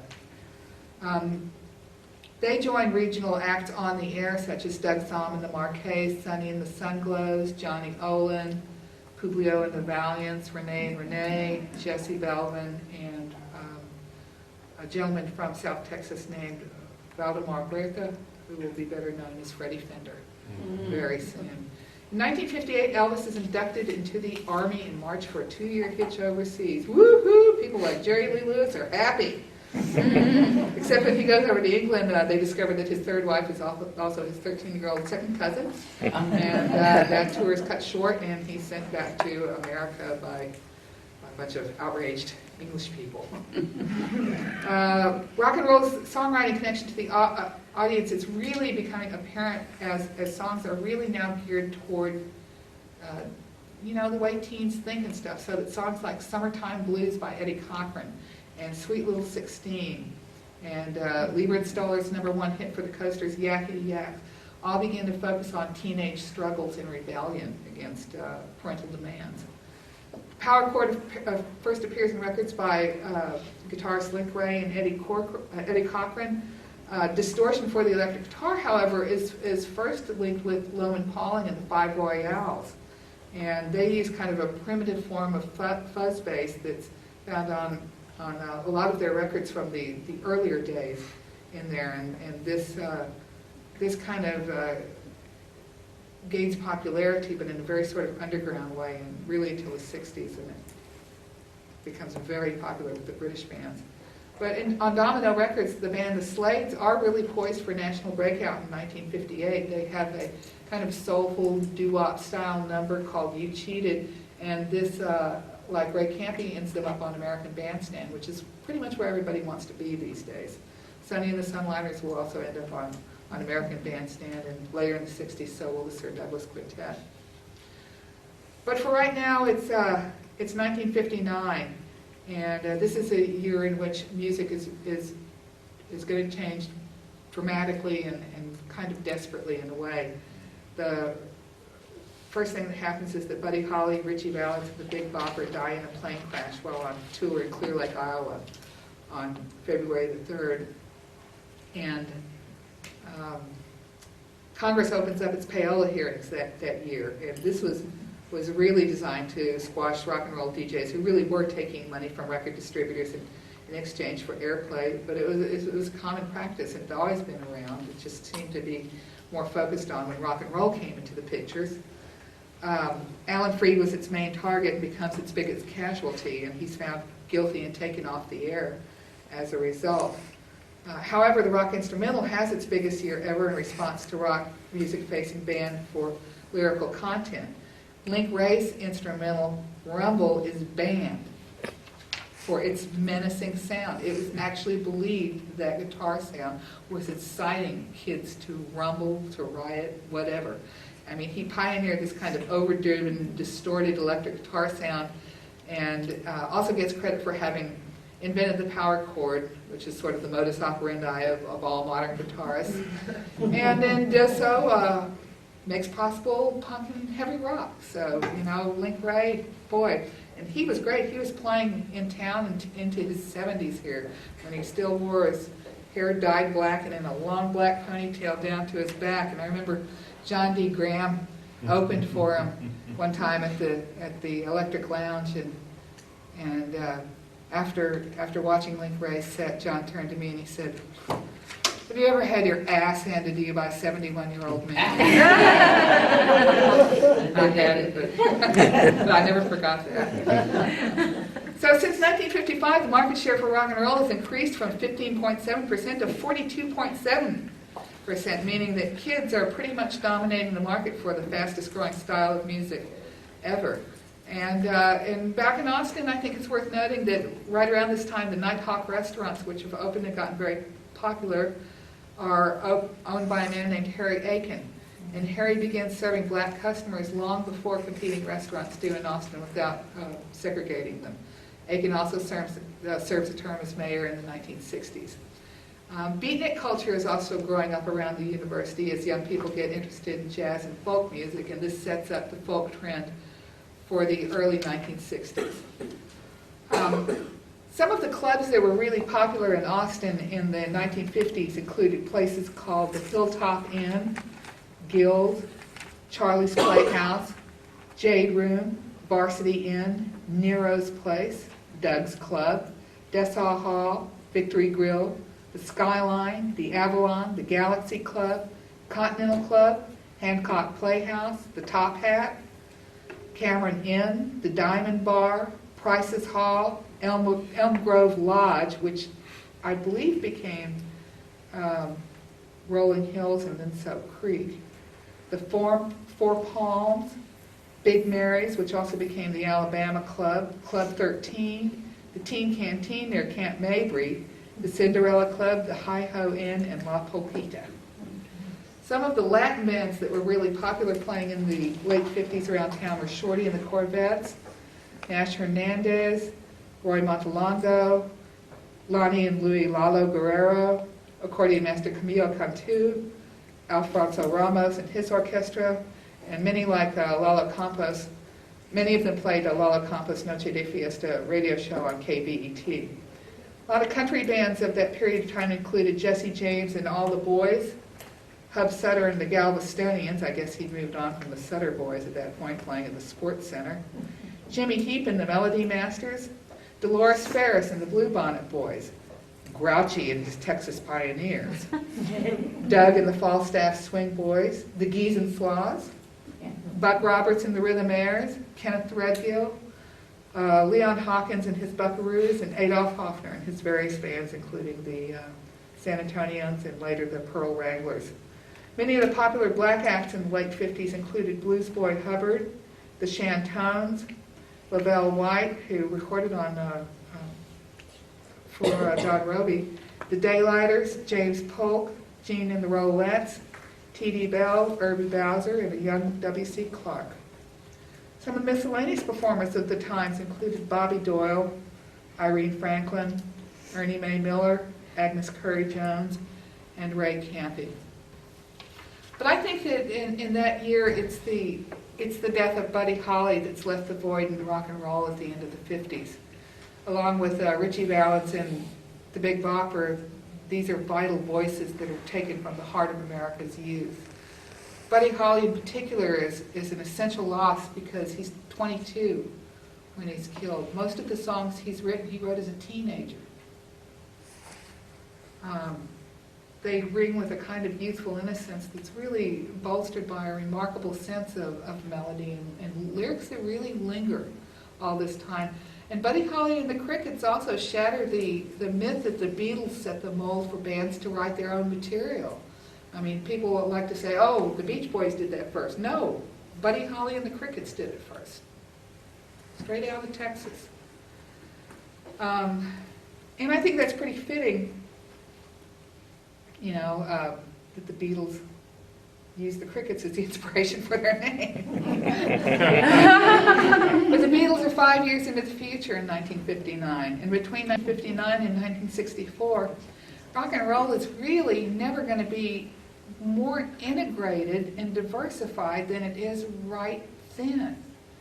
I mean, when you think about it, it's got, you know, it's got doo-wop from everywhere, and this is particularly a kind of music favored by the Italian and the Spanish out of New York, but it's also picked up by the Mexican players down here too, because there's such a tradition of harmony and Mexican music and the trios romanticos and those styles. It's just a really remarkable period of time, and you know, it allows for girl groups to emerge in great force. There's a really wonderful box set of girl group recordings called One Kiss Leads to Another that was packaged in a hat box. And this was done about 10 years ago, and there's about 5 CDs in there, and I guarantee you don't know 90% of the girl groups on there, but they're amazing to hear. And if you ever get a chance, that is one set to really pick up, download, or however you can get it. It's essential stuff. So these 5 years before the Beatles come along and change the game once again are really crucial to the growth of rock and roll. And it establishes it as the voice of young people. It's never going to go back. Pretty soon it's not even going to be very underground anymore. It's going to be co-opted by the mainstream. But that's all going to come in the 60s, and so we're going to end class there.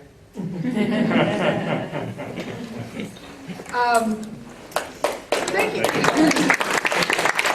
Like I said, next week Michael Corcoran's going to come in. I have him scheduled. He's going to talk about Arizona Drains or whatever it is he wants to talk about. I always like talking to Corky. Corky wrote the book on Arizona Drains that came out, The Sanctified Soul. He is my story, The Sanctified Soul of Arizona Drains. Corky also wrote a book called All Over the Map, which has Texans from Leon Payne to Cindy Walker, and does a very good job of keeping up on some folks that have slipped through the cracks there. So I expect he'll catch me on a few things too. Y'all are welcome to hang around for a little while or take off. You know, like I said, if there's still records left over there, whatever's left is free to be taken. I want to take them home. But I will try to have handouts ready, not so much for next week, but I'm going to shoot for the 3rd week to have them ready. And what I'm going to try to do is just give a summation of what this class is and sort of a basic chronology. If there's any specific information I'm talking about that you all want included in there, let me know and I'll include it. I'm real easy to find on Facebook. Although I'm sort of spotty about when I'm on there. Sometimes I'm on there a whole bunch in one day and not on there for 2 or 3 days. So. But I'm real easy to find through the Chronicle. I'm mmoser@austinchronicle.com. Feel free to email me. I might return it. I don't mean it like that. I get a lot of emails sometimes. Sometimes I read things and file them away and think I've answered them, but I haven't really. So thank you all so much for coming out to this. It means a lot that there's so many people interested in this, and I really hope that this does set up what I think makes Austin so remarkable in this past history, even going back to Angelina Eberly and Cabeza de Vaca and Esteban Nico and Copper and Clay Bells. Thank you. And I'll try to remember to bring those notes for your third week.